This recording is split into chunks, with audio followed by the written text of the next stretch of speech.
In our last video, we showed you how you can share Power BI reports publicly. Now let's talk about how to add other users within your organization to a shared workspace. Then we'll show you how to share reports from a workspace. We're back inside the Power BI service now, looking at our shared workspace. To add a new user, we'll click on the Access button in the top right corner of the screen. A new pane will pop up on the right side of our screen, which prompts us to add new users. In the top box, we can begin typing in email addresses for other users in our organization. Below that, we have a drop-down menu where we can choose a role for our users, and then the yellow Add button will add that user or group of users to the workspace.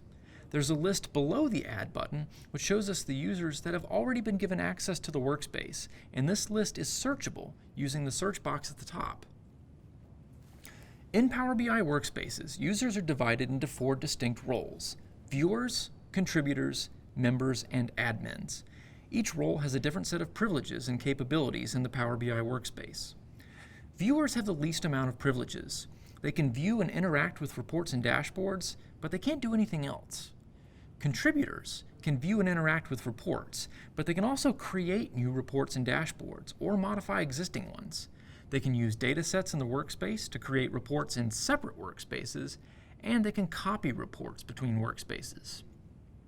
Members can do everything that viewers and contributors can do, but they can also add other users to the workspace, share the reports and dashboards from the workspace, and they can publish the workspace as a Power BI app. Finally, admins can do everything in a shared workspace, including adding or removing other admins or deleting the workspace entirely. We've got some users that we want to add as members to the shared workspace because we want them to be able to create their own reports and share them with others. So we're going to type in their names, set the target role to member, and then click Add. Their names will appear on our users list, and now they can access the workspace. And we can use the menus on the right side of each user's entry to promote them into a higher role or demote them into a lower role, or remove them from the workspace entirely.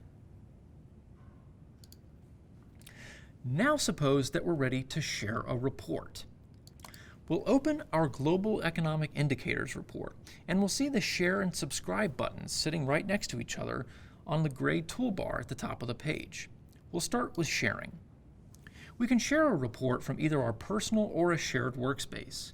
We own our personal workspace, so we can share anything in there we want. But when we're in a shared workspace, we need to have that member role in order to share anything.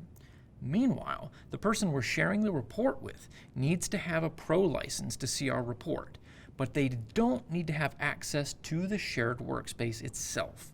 We're just giving them access to one piece of the workspace and not the whole thing.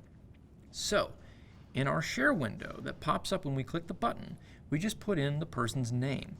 Then we can add a message if we want.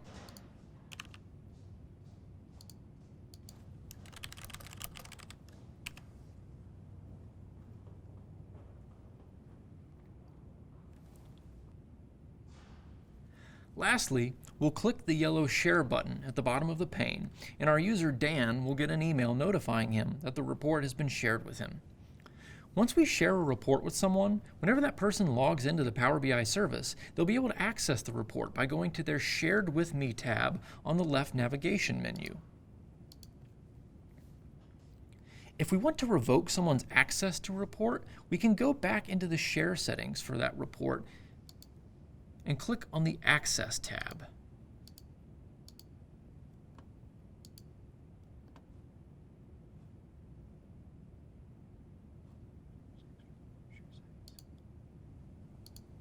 Okay. The Access tab shows us our full list of users, but the only ones we can modify here are the ones who have access to only the report. Of the people on our list here, Dan is the only one who had the single report shared with him. All the others had their access granted to the entire workspace. So if we want to change their access, we need to go back to the workspace settings. But if we want to revoke Dan's access to the report, this is the place to do it. We'll click the menu next to his name and select Remove Access. Now, Power BI will ask us if we also want to remove access to the report's related content, such as any dashboards or data sets. We'll say yes, we want to remove all access. and then click the yellow Remove Access button. And Dan is gone from our report.